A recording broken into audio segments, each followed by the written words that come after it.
In all likelihood, you might leave that hospital with one less limb, and there's a great chance that you won't survive recovery.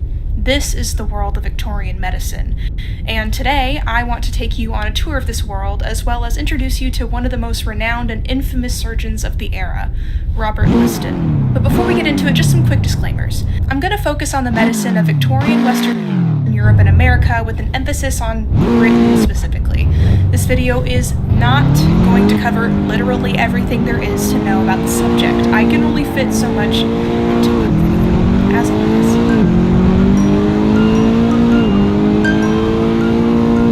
So I think that everyone knows by now that life in Victorian cities was extremely hazardous, right? Despite some pointed efforts to improve the living conditions, things were very dire, especially for the lower classes who were forced to live in squalor. Some records show up to 30 people or more living in one-room housing in the worst cases. Now, things are gonna get a bit nasty for a minute, but it's necessary for you to understand what people were living in and why, in order to understand why the hospitals were the way that they were.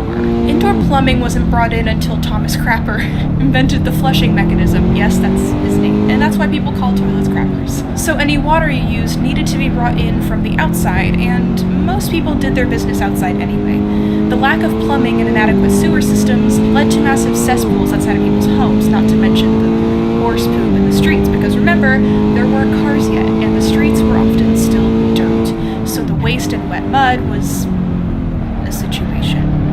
There were poor people whose entire jobs were poop collecting, because the waste would then be dried and sent to market to be purchased and reused by factories, tanneries, and farmers. At least they were resourceful. Over the course of a century, the population of London exploded to 6 million people, and with the rise of population, the wealthy could afford to leave the city to live in cleaner areas with more space. The city home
were overpopulated, damp, dark, cold, and filled with bugs and rats. And not only did the city stink of waste and smoke, they also stunk of the dead. In a city built on top of ancient graves already, the ever-growing population of the deceased was quickly becoming a burden as mass graves became the norm. Between this and the fact that many green-dyed clothing items, desserts, books, and wallpapers were loaded with arsenic, and bakers were selling people bread filled with chalk or sawdust,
looking great, London. Now,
I try to make an effort to present history as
multifaceted. Things are not all bad at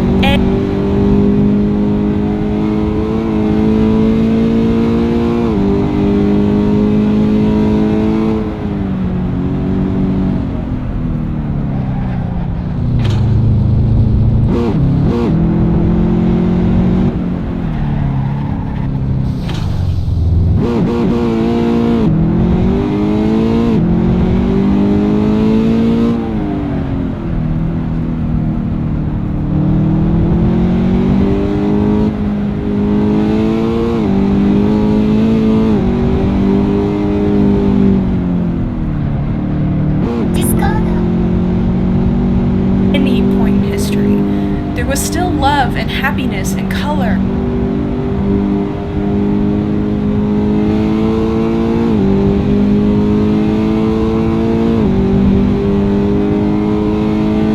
But let's face it, Victorian London always gives me a hard time. The fact is that life was much cleaner and easier for the wealthy who could afford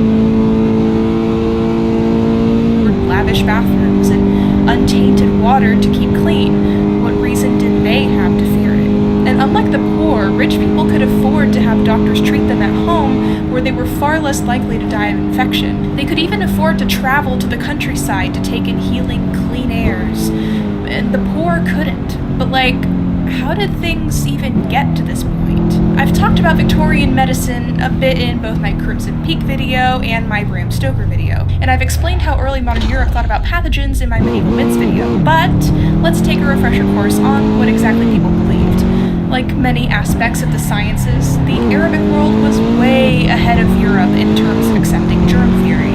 Arabic scholars such as Ibn Sina, Ibn Khatima, and Ibn al-Khatib had theorized about bacteria since the late Middle Ages.